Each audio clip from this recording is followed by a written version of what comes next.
Hi, I'm Neil, And I'm Dave. and we're excited to be answering your most frequently asked cannabis questions. We're doing this through a series of quick, digestible Q&As with some of the most important characters in the cannabis industry and the broader culture at large. Today, we're spending 420 seconds with the Honourable Dr. Brian Walker. Dr. Walker is an Australian politician and medical practitioner.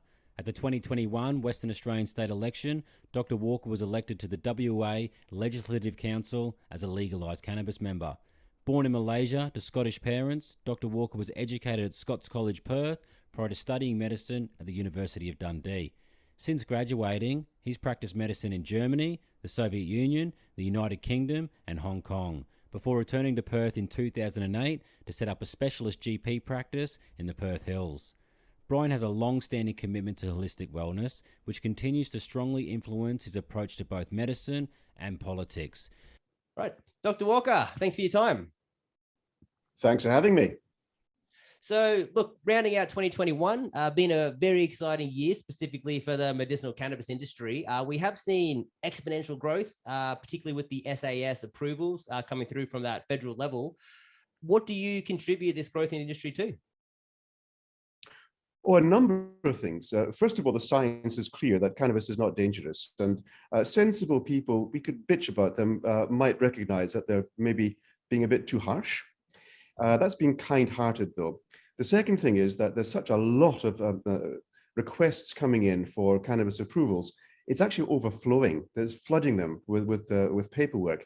And so they're probably saying, listen, this is too much. We must find a better way of doing this. And so they've made it easier. What they haven't done is made it easier for the higher THC concentrations. We're talking in WA about 30 milligrams of THC they're having a problem with. Really? But that's the way they've put that. So they've made it a bit easier. They've taken the time about doing it, but it's happening and it will continue to happen. Yeah, and it's good to hear. It's nice to see there are some changes that are making a bit of a difference to patients. So in that sense, 2021 has been nice. From your party perspective, the Legalise Cannabis Party, what are you even excited about this year? What are some of the things that you've seen change that you've been really happy with? Oh, there's so many. One of the major things we've seen with our own eyes is the desensitisation within Parliament to the word cannabis. It's now become normal, and this is good. The second thing that's fine, I really like, is to realise that actually most of the population, including the parliamentarians, actually agree with us, although people don't dare to say so. So there's a huge pool there of approval for this. It's just waiting for the right person to say, okay, fine, let's go ahead, and bang, it's going to suddenly open up. Another good thing that's happened is that the amount of science coming out to back this up, and we can see this with international reports. There's so many good results coming out. Evidence, science-based evidence, which says this is the right path to go down. That's awesome. Yeah, no, absolutely. And I guess on that research topic, as the industry domestically here grows, we are seeing a lot of the licensed producers investing more into clinical trials.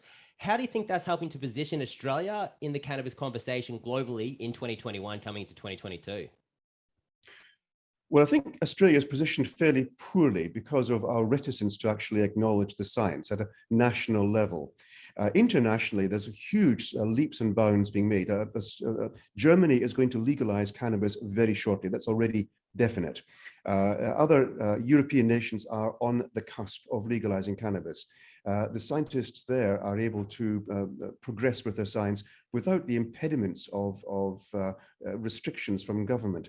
So here, we're actually positioned fairly badly. However, it takes just a slight change in thinking to realize, actually, this is a good thing for us and for the world.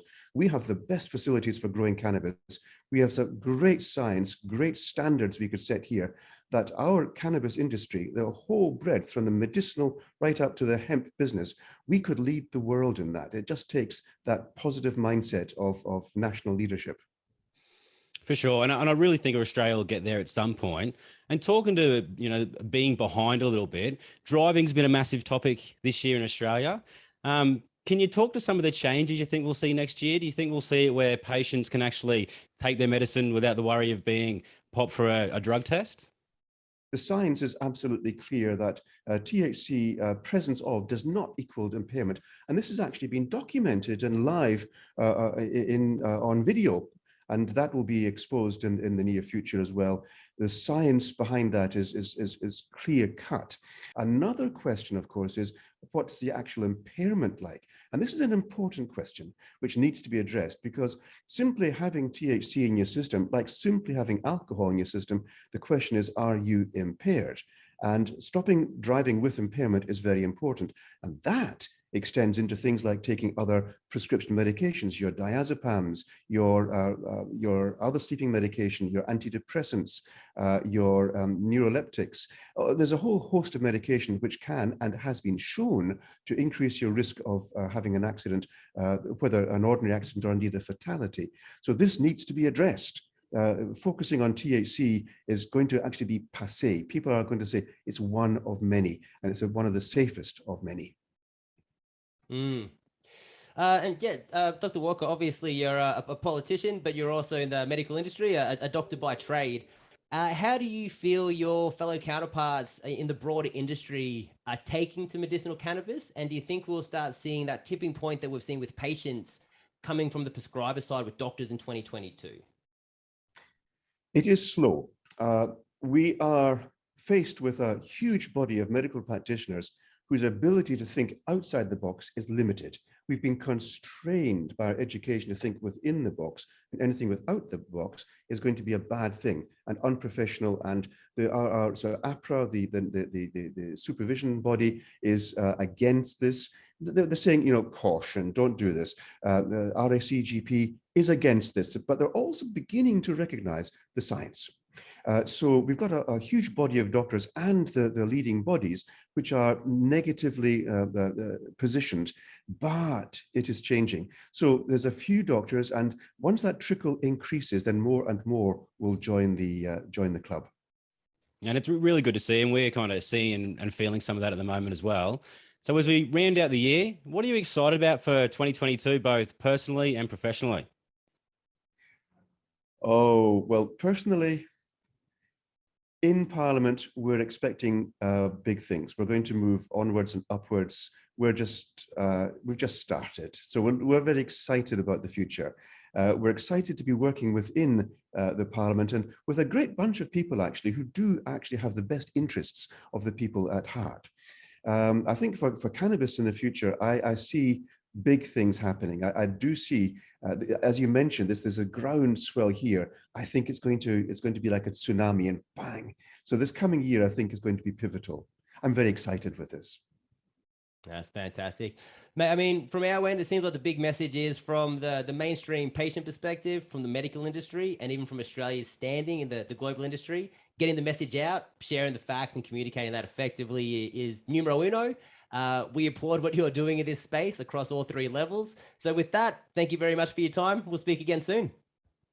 As ever, a pleasure. You take care.